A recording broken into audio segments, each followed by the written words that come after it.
Coon. Sellout. Yeah, I said it. If you're black and you still worship Christianity or Islam, that's exactly what you are.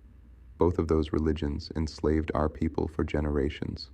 Islam raided Africa for over 1,000 years before the transatlantic trade, castrating black men, selling black women, erasing entire cultures in the name of Allah. Christianity picked up the same whip, renamed your gods, renamed your land, renamed you, and told you Jesus loves you while chaining your neck. Because let's be clear, those two religions are the chains that broke our people, the whips that scarred our backs, the tongues they cut out, the songs they silenced, the languages they beat out of us. They gave us generational trauma that we still feel to this very day. And what makes it worse?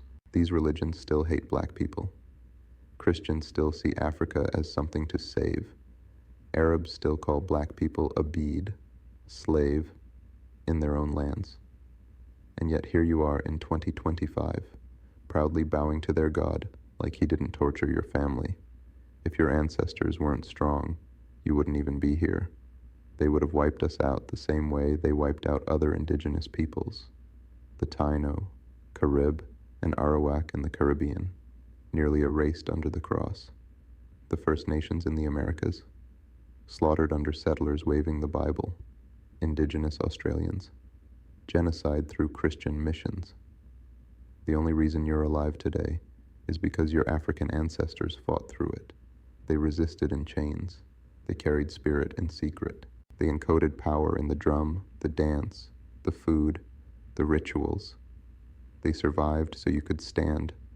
And after all that blood and fight, you run right back to the plantation.